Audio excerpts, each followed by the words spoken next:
And hello, everyone. Welcome back to the Power of Man podcast, everybody. My name is Rory Paquette. I know you know that. Folks, I just like to remind myself how grateful I am, especially after the weekend I had where I just got to find out that I'm going to be a grandfather. So I don't Yay. mind sharing that with everybody. Folks, I want to make sure that I do the same thing that I do at the beginning of this show that I do at every show, and that is to thank all of you.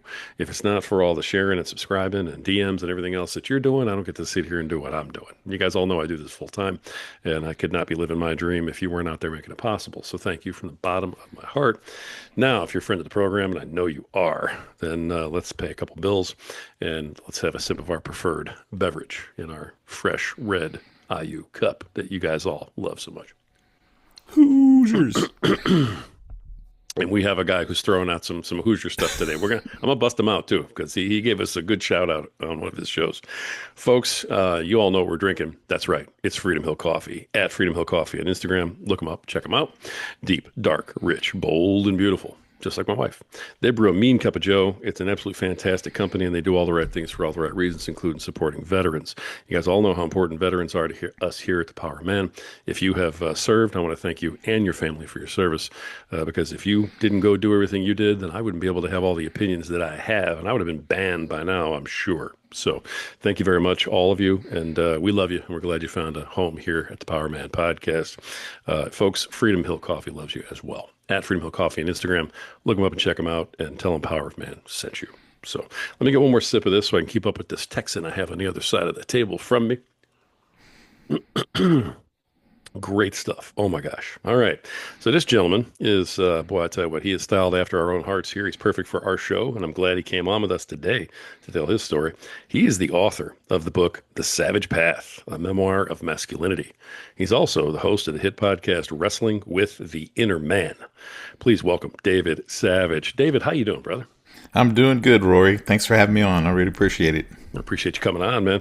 I mean, just with the name of your podcast and your book, you belong here. So you're definitely one of us, man. Welcome to That's right. Power of Man. Well, thank But you. as I sit here and I listen to your podcast and I love it, and I'm looking forward to checking out the book. I have not had a chance to do that, full disclosure, but I really want to, so I'm going to. I got to ask you though. I mean, 31 years in the global energy area, chemical engineer, the whole bit. How in the world do you go from that over to masculinity, fatherhood, men's movement stuff? I can't wait to hear the story.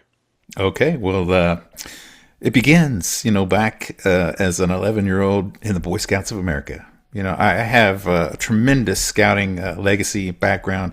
I earned my Eagle Scout Award. I got all three palms, and then I got interested in girls, and so I founded an Explorer Post that was co-ed, and then I became a Philmont Ranger, and I was a backpacking guide at Philmont. And, so I just have a real love for scouting. I'm a Air Force brat, son of a master sergeant who actually worked for the NSA, I found out later, and, taught the spy school. And so, I grew up with God and country first, and I'm a Christian, proud, and unapologetic about my beliefs. And I just wouldn't be where I am today without my personal Lord and Savior, Jesus Christ. And so I went to Texas A&M University. I started in nuclear engineering, and I was like, we're going to really change the world. But then that was in 1978. 1979 was 3 Mile Island. I'm claustrophobic, so the only job was on a sub in the Navy. And I said, going to have to change majors. So I changed majors, got a degree in civil engineering, and then I worked for 4 or 5 years in civil engineering and consulting, and did master planning, subdivisions, paving, drainage, water, wastewater, built large water treatment plants, all big civil works. And then, but I wasn't getting compensated, according to my level of achievement relative to my peers. And I was like, man, everybody's getting the same little nominal 3% raise. And a buddy of mine that was in technical sales for Nalco Chemical Company said, David, man, you were a natural for sales. And I was like, are you kidding? When I was in band and scouts, I had to peddle chocolate and wind chimes and stuff that nobody wanted. I hate sales.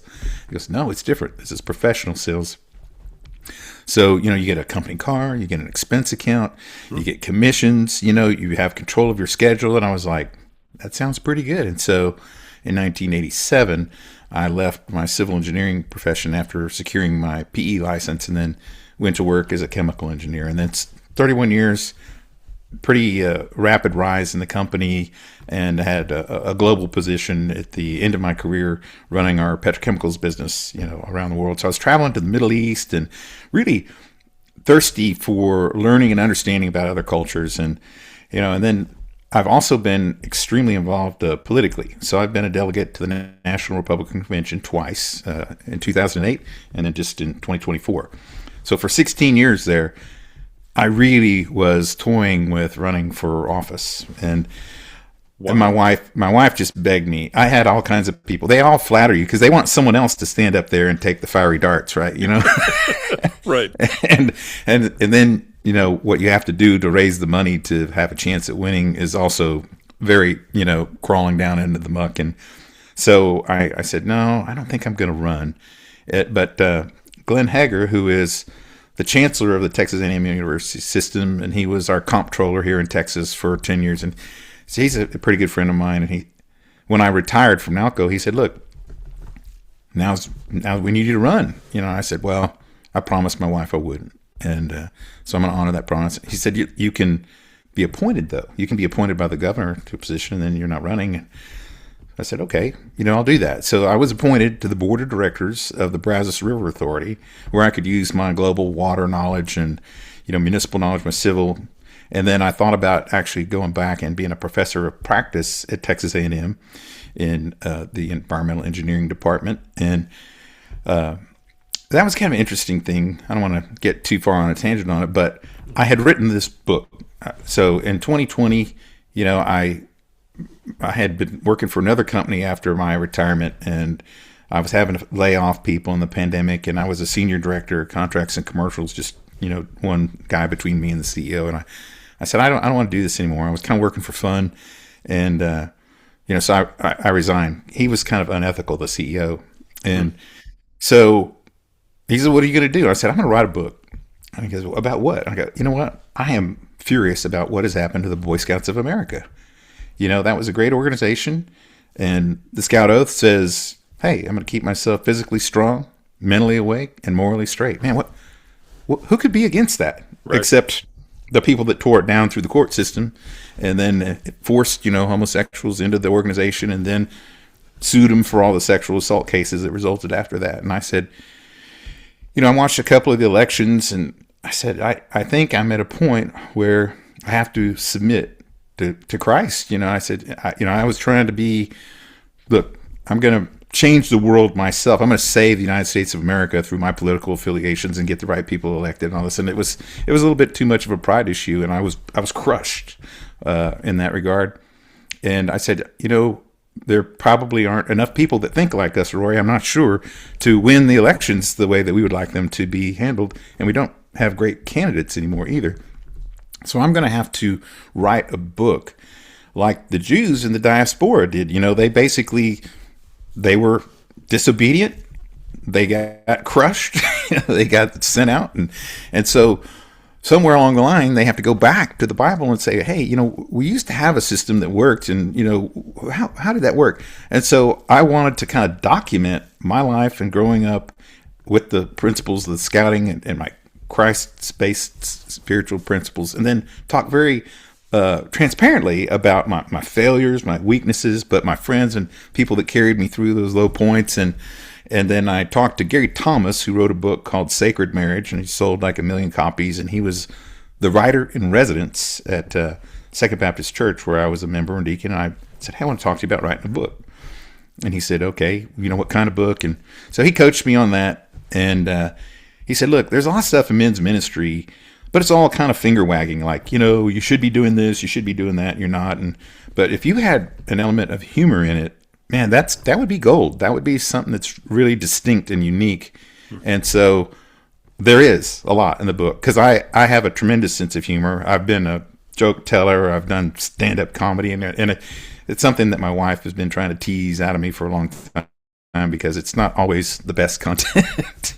But they just surface in my mind, they come up in conversation, and I have to tell those jokes. But so I wrote the book, and I decided to self-publish because it was a memoir. And then I was out trying to get free public service announcements on the Christian radio stations around Houston, Texas here. And they said, "Hey, man, we really like this. We like your story. How would you like to have a radio show and a podcast?"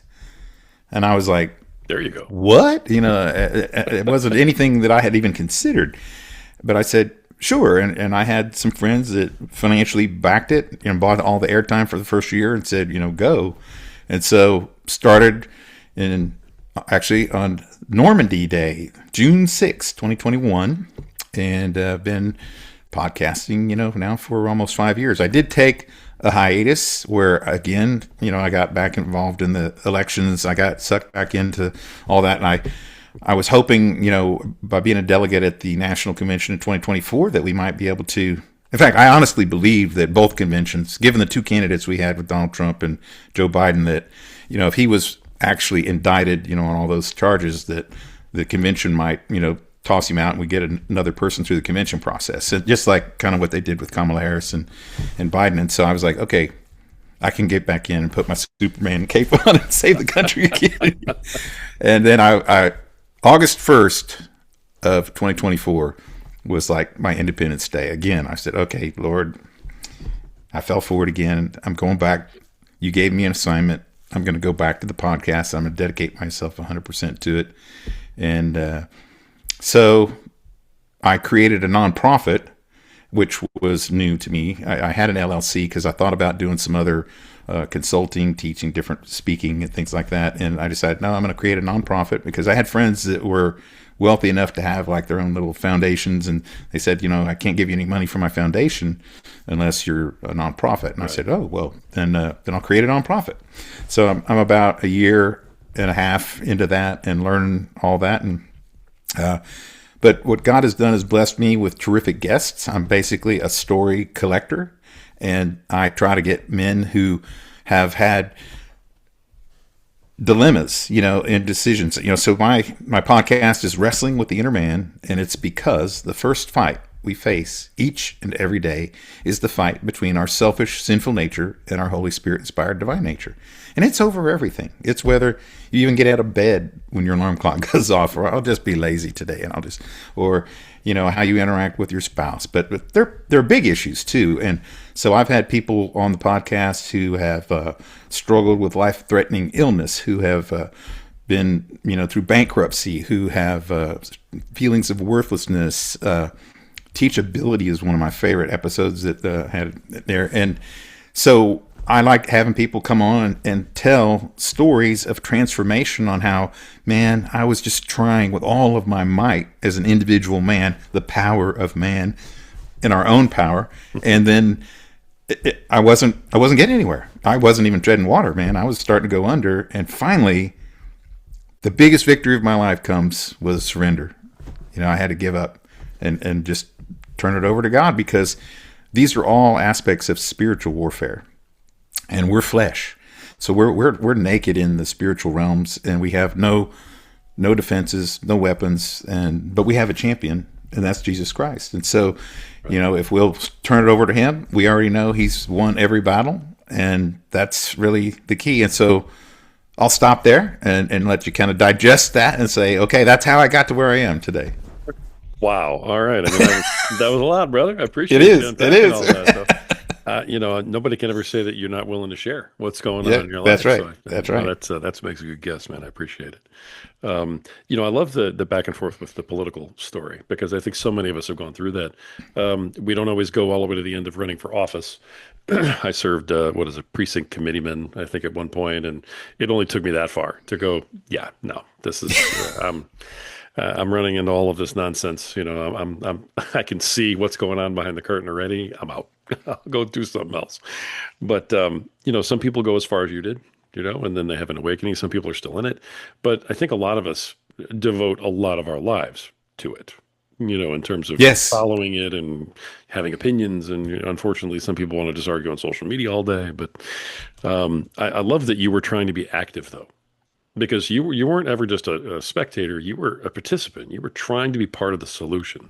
And so for that, I give you all sorts of credit for that, brother, because most people are not willing to go that far in the process. And what was it like to be that far into it I mean, national delegate for crying out loud. Oh At the yeah. Well, national convention.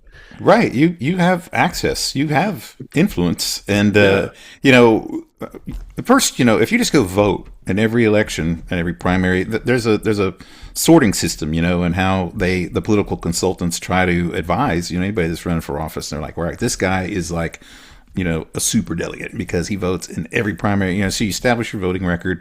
And it's not always just through giving money. I'm also a good public speaker, and I'll show up at meetings. I have a civil engineering background, which is all funded, by taxpayer money. So I know a lot about drainage and, well, in fact, back when I was doing civil engineering work in Austin, Texas, when Austin was really beginning to boom in the mid '80s, I would have to go to a meeting every evening of the week as part of my job, which was also, turned my hourly pay rate way down because I wasn't getting paid for that. right. But I'd have to go and speak at city council meetings, urban transportation review boards, environmental review boards. And with the old hippie colony of Austin, that was keep Austin weird. We don't want the growth. And they've just fought it. And so I would basically be, a combatant, at these public meetings. And I'm pretty quick-witted, and unfortunately, I can be sharp-tongued, but I can debate well, and so I use like my Columbo approach, where I went to Texas A&M University. There's all kinds of Aggie jokes. We're supposed to be dumb and all that. And I'm like, man, I'm just a dumb Aggie, but I just ask my questions, and then right as Columbo would start to leave, he'd turn around and ask like the real question, and then it's the gotcha, so. Being in that environment, I was just used to, but I also would be sitting there waiting to represent, my client over, a wastewater treatment plant. And then I'd hear all these other things that were being discussed on ordinances. And I was like, what? So I would just go stand up at the microphone and talk on that too. And so you're trying to shape good legislation. And there's a lot of things that are going on. In fact, I have a podcast. I met a guy at the national convention named Kevin Freeman, who is a forensic economist who predicted the 2008 financial crisis, and then was, and he was managing some billion-dollar fund, and he was recruited by the Pentagon to come and help them develop their economic warfare model with how we can more effectively use sanctions, to do things without having to shoot bullets, and right. And so he wrote this book called Pirate Money, and he was talking about it at the convention and at the state convention. And I was like, this guy is really fascinating. I got to get him on the show. And then you learn about, the Biden administration was really pushing for this central bank digital currency. And this is still going on, folks. And it's dangerous because this is what's happening in China. And, once it gets all digital, well, then they know every transaction you do. And you can get one of these social credit scores. And you're like, oh, well, Roy, you didn't really talk on your show the way we wanted you to, and I know you want natural gas heating for your home, but you don't get it, and the things that can happen are scary.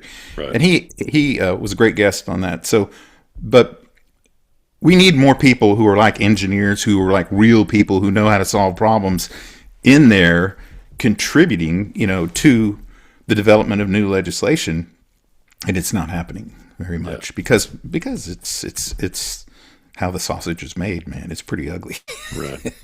I would have thought if they were serious about draining the swamp, they would want an engineer like yourself who understands drainage and things like that, right?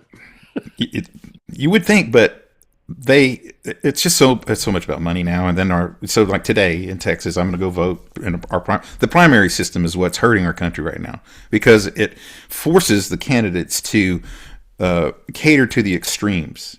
So it's like, hey, you can't win the Republican primary or the Democratic primary unless you're like far left on the progressive side, or you're far right on the other side, or you're considered a rhino. And so what happens is the moderate candidate who would serve all of the people well can never get elected.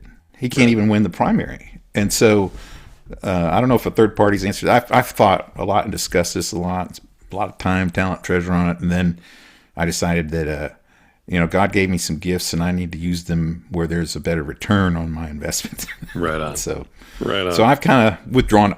But I'm not unengaged. Gotcha. Yeah, I'm a firm believer at this point that our discipleship has to start at home at the table. Yep. And take care of that first, before we go trying to change the world. But now I'm guessing that you've already done that part of it because it sounds like you're pretty devout in your beliefs here. Yes, yes.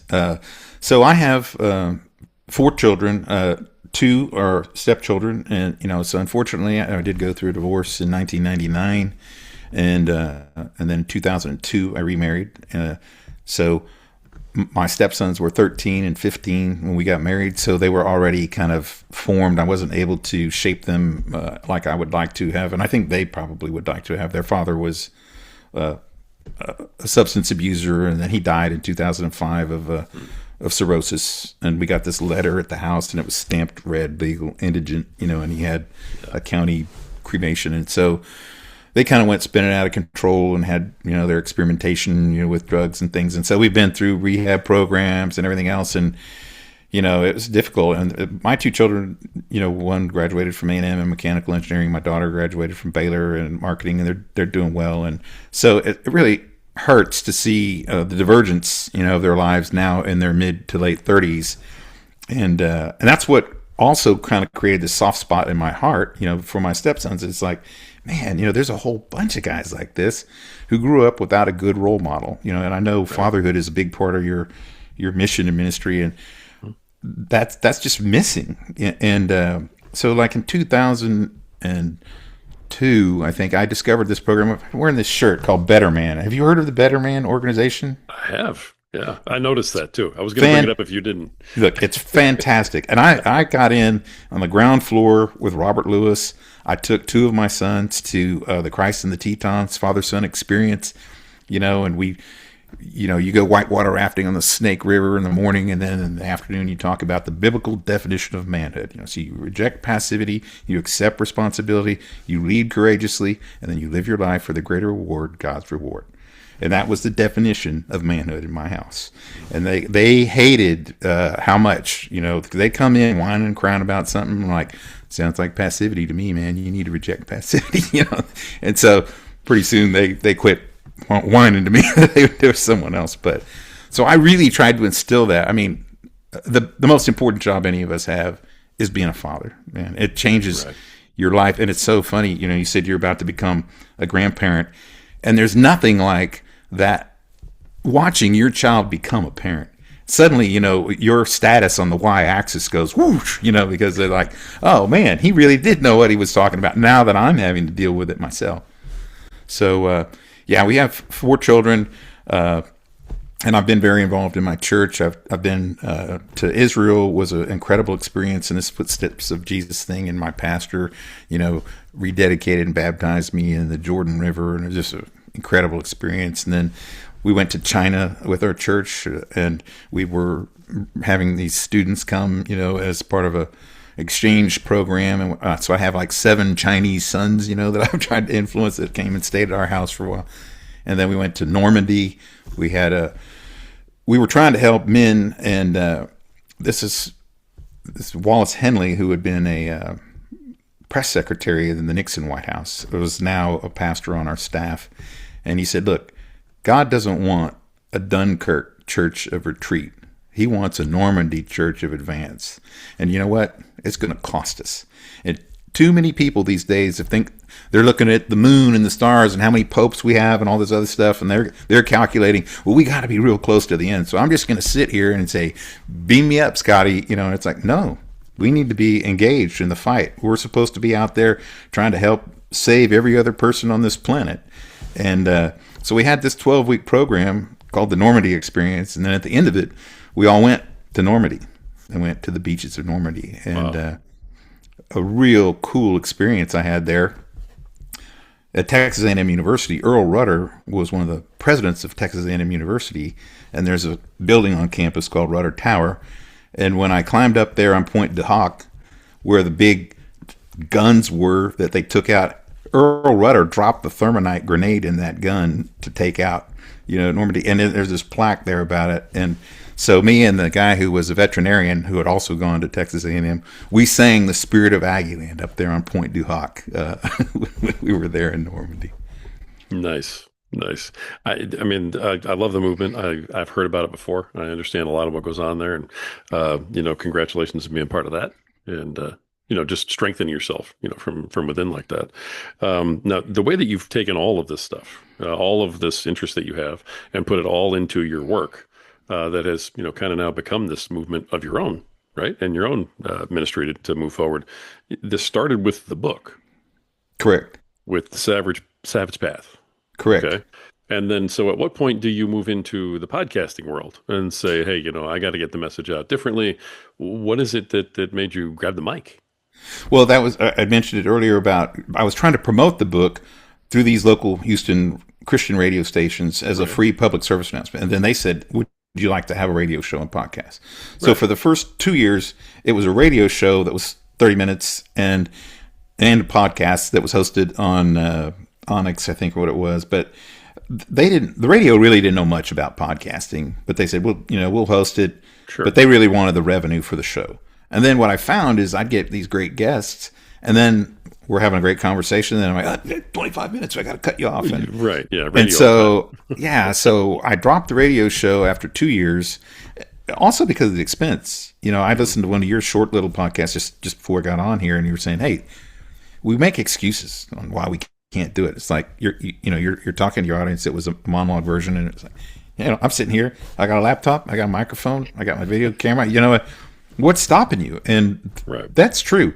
The friction is so much less than it used to be able to have a platform. Right. It's just you're competing with everybody else who's frictionless out there.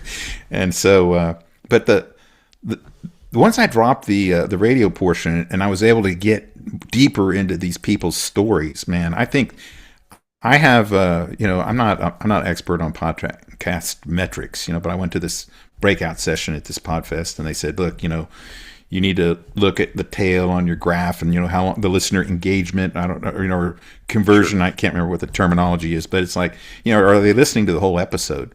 And I don't know what the benchmark is, but I was surprised. I thought it was relatively low. But when people do listen to my podcast, they generally listen to the whole episode, and the average is like, in the 70s almost, or upper 60s, and so I was kind of like, why didn't they, man, the end was really, there was some good stuff there at the end, but I'm proud of that. And as I learn more about that benchmarking, and that's how you start to kind of finesse your content to, all right, is it too long? Is it too short? Am I talking too much right now? That's up to you. Exactly. In fact, let me get a drink of tea. Yes. Not at all, brother. No, I appreciate it. I love the attitude. That's great, actually. I mean, those metrics are certainly not bad at all. So congratulations on hitting that stuff. You could measure a podcast 6 ways to Sunday and come up with 1,000 different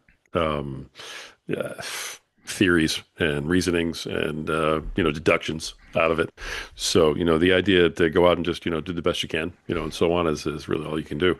Now, when doing your podcast, though, you bring people on. You have a purpose for who you bring on and why and what you're trying to accomplish. Go into that a little bit more for me.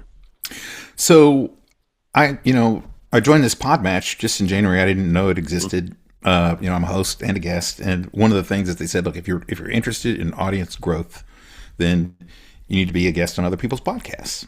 And this Podmatch was the best way to do it because, it's called the borrowed audience. So right now I'm borrowing your audience. I'm hoping somebody out there that I don't know, has never heard of me, is going to go, David was kind of interesting.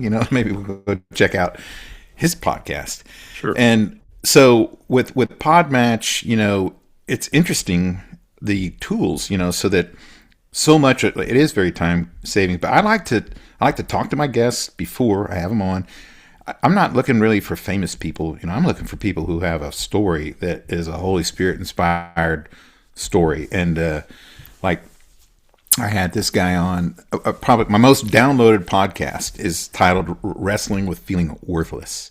And this guy had a severe stuttering problem, speech impediment, and his family life was horrible. His dad was like a con artist, and they kept having to move because they would take advantage of other family members and things. And then, he'd have to move, and he was changing schools, and he could barely get out like 10 words in a minute. And so, he's relating this story to me, and he said, look, I mean, I didn't think I'd ever get married. I couldn't like ask a girl out. I couldn't, you don't really think about how debilitating a severe stuttering, problem or speech impediment is. They just don't talk, it's like, well, and so he became a night driver of a UPS truck. And he's still doing this. So he drives from, Houston to Dallas, for all the UPS stuff. And so he's working at night. He's by himself, works hard, and but he has this kind of conversion experience, and he decides he just only reads the Bible. He doesn't watch TV. He doesn't, all he does is read the Bible. And then he gives away Bibles. And he's given away over 1.5 million Bibles. Oh, wow. And he's done it without necessarily having the money to do it. And he tells this incredible story. I felt like worthless, filthy rags next to this guy. And, I'm like, because of his faith. It was just so pure and so genuine and so strong. And everybody struggles with feeling worthless, in some aspect or, time period or something of your life. And it's just so uplifting. And so he's got this, Paul Steggy is his name. And, he doesn't even really publish it. He doesn't have a website. But, he'll put these stickers in it. And then he gave me these. They're really nice, leather embossed with your name on it, Bibles. And he'll do them in Spanish. And it's just an incredible story. And so I keep getting put in front of people like that I don't know how I'm meeting them. Everybody asks, how did you get that guest?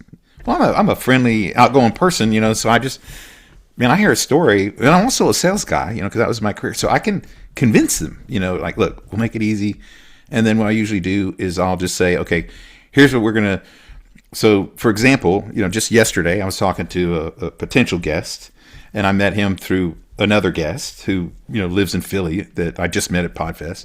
He has a show called Catholic Sports Radio. And he said, hey, I got this friend that's kind of got a similar experience to you. He's in the Catholic Church and he's a deacon. And he had this God, put on his heart to really help the widows and orphans, which is scriptural, but he felt like they weren't really doing that. And he went and talked to, his priests. And then he went up to like the Archbishop, and he went, high in the organization and was told, no. And look, you need to do what we tell you to do. I call it being voluntold. And I went through a similar experience in the Baptist church, so I had this heart for young men's ministry, and we had nothing. And Second Baptist is a very large church with 70,000 members and a $75 million a year budget. And we were like nominal on anything we were doing for young men. And I'm like, this is inconsistent, If we're preaching from the pulpit that men are supposed to be the spiritual leaders, and we're not even helping these guys that are out there struggling, like my stepsons, then I'll build it. I'll do it. And they said, no, you need to, you have these other gifts, and you need to do what we tell you to do. You need to submit to authority. That's in the Bible too, And I was like, So he and I are going to do a podcast called Wrestling with Being Voluntold. And about how when God puts something on your heart, you can't ignore it. You can't post it. It'll stay there for years until you finally respond to it. And the church has kind of been failing us, and that's why people are falling away from the church. Yeah. And I think it needs to be closer. It needs to be community driven. It needs to be, like you said, in the family, right there at the dining room table. And, that's where the rubber meets the road. Right on. That's a big statement, and I agree with you, actually, in that to say out loud, the church seems to be failing us. Now, your background is Catholic, Christian, Baptist, I think you just said. So I grew up Methodist for 40 years, and then when they started to get kind of funky about deviating from their professed doctrine in the Book of Discipline about homosexuality, I was like, all right, I'm out, And so then I became a Baptist in 2002. And that's where I am now. That's my faith now. But gotcha. Man, I just love all Christians. Right on. I think that's one of the devil's most successful ploys so far, is that he got all Christians fighting with each other. Yeah. About over immersion versus sprinkling. Come on, right. Man. Over a couple lines, in the book. Yeah. It's like, really, because we disagree on these two passages, we can't even coexist, and it's, divide and conquer, unfortunately, is a lot of what it seems like is going on. And you devote a lot of your time to talking about spiritual warfare. Mm-hmm. It sounds like. So that's kind of, is that where you think kind of the root of all this is coming from? It is. That's what wrestling with the inner man is. It's like, it's spiritual warfare. And so young men today, I feel, if they weren't, they didn't grow up so the Better Man program and Barna, who publishes a lot of this data and statistics and demographics, they said, look, it's up to like 70% of a man under 30 today grew up in a home where he had an absent father, a workaholic father, an alcoholic father. You know, didn't have a coach, didn't have a priest, didn't have, you know, had no real male role model.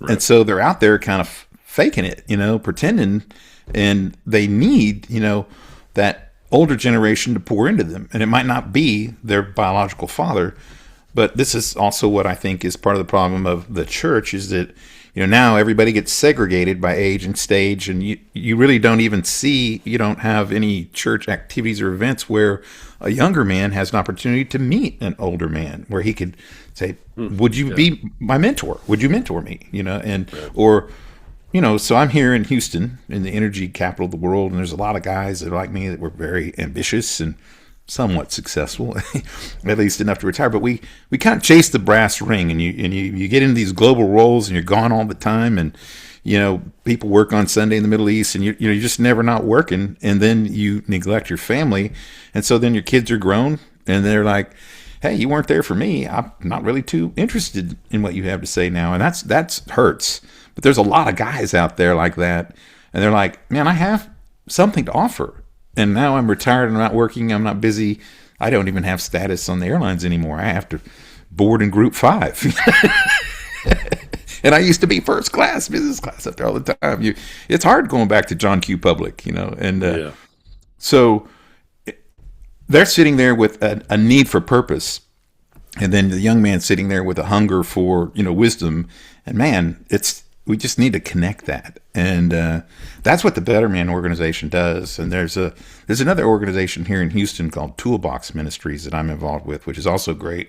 And they have, it's all at nice country clubs around here. And the wealthy members underwrite a free lunch for whoever wants to show up. And we don't have pastors. We have business guys come and talk about, hey, this is where I was screwing up, or you know, maybe they had infidelity or whatever happened, you know, and how their faith got them through it, and then that kind of becomes an on ramp to maybe getting them back into church and, you know, small groups, and where men need to talk with other men, and you know, there's not enough of that that's offered through the church. It's just like, hey, you know, here's a sermon. A lot of the programming and content is much more geared toward women.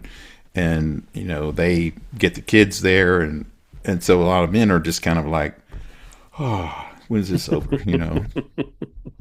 Gotcha.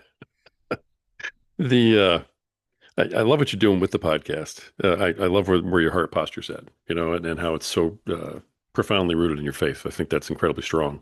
I think we need a lot more of that. As you convey all that through your podcast, what is it you really, at the end of the day, hope that you accomplish with the podcast? Right. You know, I've been creating this nonprofit and going to this Candid website where basically they have foundations and then they have nonprofits, and they kind of, you know, connect them up. And so you can have these certain levels of seals, you know, about how transparent you are, what your mission is. And so it's like, well, what's your strategic plan to get the platinum seal? I've already gotten the gold seal. So I was really thinking about the strategic plan of my podcast, and, you know, what I would measure, because I was real big about, you know, metrics. It's only meaningful if it's measured, and it's not just downloads. But what I really want is to serve others. I really want nothing for me. I want to impact more people by having a larger audience and have the engagement that you say you have in your community. I'm envious of, because I want more of that. I want more feedback. You know, I'm putting content out there. I think people are listening to it. My downloads have started to increase, but I don't really get a lot of engagement back. Like, man, I like this, or maybe you should talk more about this, or this really resonated with me. Can you do another one on this topic? Or because all I'm trying to do is help a demographic sector of our population that's out there rudderless, you know, in their boat, just floating around, and a little wave tips them over, and they don't know how to recover. So let me just go, you know, have a drink or get stoned or watch some porn or whatever. You know, they're not dealing with their issues, you know, in a healthy, positive way, and they need the power of the Holy Spirit. That's it. You know, that's the only place where any power comes from. Even, you know, the power of man. You know, we can do some weightlifting or influence politics or whatever, and that's kind of where I've come to this point of surrender, where it's not about me, it's about significance. If I can help others, man, I just don't want to see people out there struggling like that. And I think it's also part of the political problem that I also care about is like, most of our problems are moral problems, and a lot of it are men, and and a lot of that goes back to this fatherlessness. And I think it's very, very clear in the diagnosis. It's just, what are we doing to treat it? No, for sure. The have you gotten into coaching then yet? Do you have your own coaching programs, or is that all done through Better Man? No, that's all Better Man. And, I have to say, I don't know about your wife, but my wife is not like super enthusiastic about all this that I'm doing, because it's becoming more like a job, and she's like, well, hey, you're not, like, you're in here, I have to keep the dog quiet while you're recording. And, and, we bought this Airstream trailer, and we like traveling, and we're seeing it. So my three focuses now are the grandkids, this Airstream community to please my wife, and then this podcasting. And I made a decision just 2 weeks ago. I was so on fire about all this from Podfest and learning what I didn't know, which was so much, that, man, I could really be much more effective if I devoted a little more time and attention to this. So I contacted the governor's appointment office and told him I withdrew my application to continue serving on the board of directors for the Brazos River Authority, which was a big deal for me, because I still, I have an ego, and I like having title in my little jacket that says Director Savage and stuff on it. And so that was not easy for me to do, but having done it, man, I'm feeling real good about it, because I feel like I'm all in. I'm Texas Hold'em, man. My whole chip pile. I'm all in. God, you just let me be the conduit, and then reveal your will. Like, my podcast is his will. He's my marketer, and he's the product, and then he receives the glory. Wonderful. Well, I love that. I mean, that's a great answer right there, man. So I'm glad to hear that. Yeah, my wife is actually the one who told me to, quit sitting here thinking about it and go downstairs and record something. She was like, get going with this. You want to do it. So, and ever since that moment, it's been, my life, in one way, shape, or form. So, no, she loves it, and I think she actually likes the fact that I'm so busy. And I leave her alone a little bit. Yeah. So, but no, I get it. It does take a lot of time, doing podcasts, and when you're trying to do that with something else, oh my gosh. I was working a full-time job trying to do a podcast for a long time, and it wipes you out. It really does, trying to do all that stuff.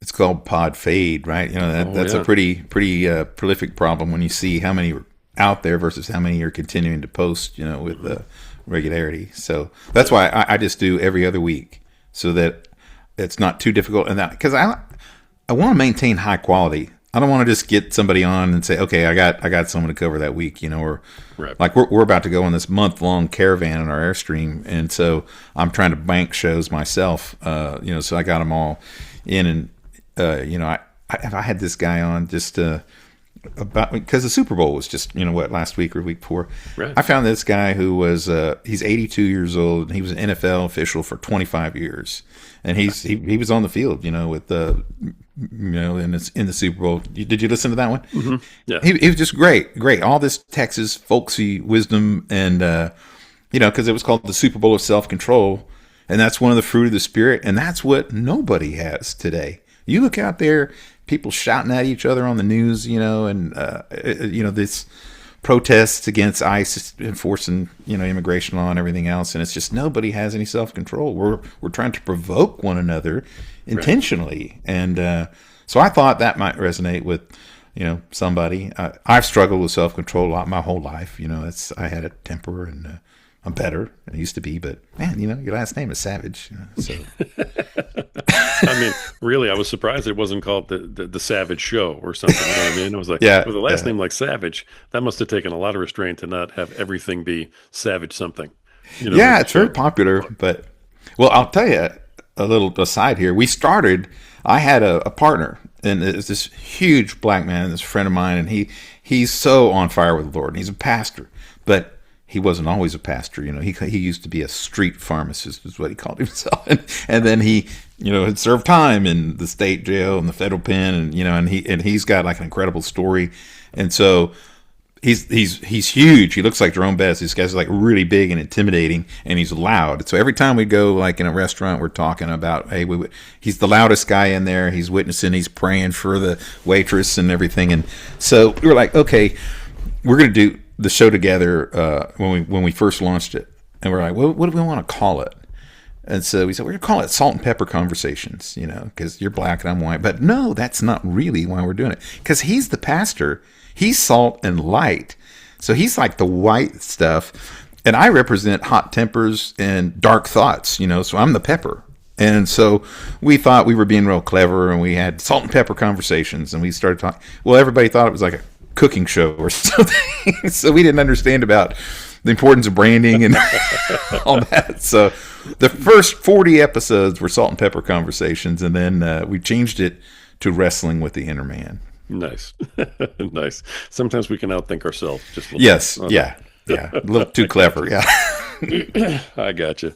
All right. Well, I do have one more question for you here, brother. Before we get to that, though, tell everybody how can they reach you? How can they find more information about you and what you're doing, podcast, book, the whole bit?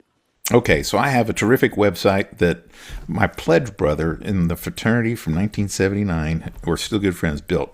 And it's called www.thesavagepath.com. So both the book and the podcast are Wrestling with the Inner Man as a podcast. It's on Spotify and Apple and other platforms. I'm on Buzzsprout. I think that's my hosting site too, so you could find it on Buzzsprout. And then I put out a monthly newsletter. And that's really what I would ask is like, if you're interested in hearing more, learning more, it's only one email a month. And so you can go to the website and you could subscribe. And then basically I summarize, what the podcast episodes are. And it's just information. It's not really, there is a button on there that says, hey, please donate if you feel compelled. But it's not really it's not an ask letter. It's really an information letter about, the content and the show and what we're trying to do and focus on. So those are the places where you can get more information. And I'd love to hear from you. You want to write me an email? It's david@thesavagepath.com. Nice. David at thesavagepath.com. All right. So you did use your name in there a little bit. I did. Right on. All right, David, I appreciate everything you brought to the program today. Final question, for the show and moving forward. Is there anything I didn't ask you? Is there anything that we talked about you want to double down on, or maybe kind of a last thought you want to leave, last nugget you want to leave with our listeners? And I'll give you the floor for the last moment. Go for it. Well, I'd like to pray. Can I do that? Absolutely. All right. Dear Heavenly Father, I just thank you for Rory, for his ministry with the power of man, and that where two or more are gathered, you are with us also, and that there are people out there that need this kind of affirmation and training to hear just through their little earbuds so no one else knows that we all have the same problems. We're all flawed. We're all deeply flawed, and we need a Lord and Savior, and he's available to us. And if we can tell these stories and get these men to testify, and say, hey, this is what my experience was. This is what God did for me. And then you pile those episodes up, and pretty soon it starts to look like a guidebook. And as a backpacker, that's the first thing I would do is I would go to the Falcon Guide and say, hey, has somebody hiked this trail before? And that's what we want to be able to pass that wisdom along to other generations, to new fathers, to people who are out there. We know that they want to do their best. And we just ask that you would use us as instruments in your hands, and that we would be malleable to your will. In Christ's name, amen. Amen. All right, I appreciate that. It was a great wrap up. Great wrap up right there. All right. Thank you for bringing that to us. All right. So we got author of The Savage Path, a memoir of masculinity, and the host of Wrestling with the Inner Man, David Savage. David, thank you for being on the podcast today, brother, for telling everybody your story and sharing your mission. It's been great having you on. All right, Rory. Thank you. I might need to get you on mine too. So anytime. We'll have you over. Think about what you wrestle with. Yeah. All right, folks. That's been another fantastic episode of the Power Man Podcast. And the reason why we have such powerful men come on here with such powerful messages is because we are united in bringing our hope that you can go find your power and so that you can be a better protector, a better provider, a better leader tomorrow than you are today. So that you can be a better husband, a better father, a better man tomorrow than you are today. And the reason that we want that for you is because you matter. It's because you have value. That's because you're worth it. And at some point, you just have to believe it. Until next time.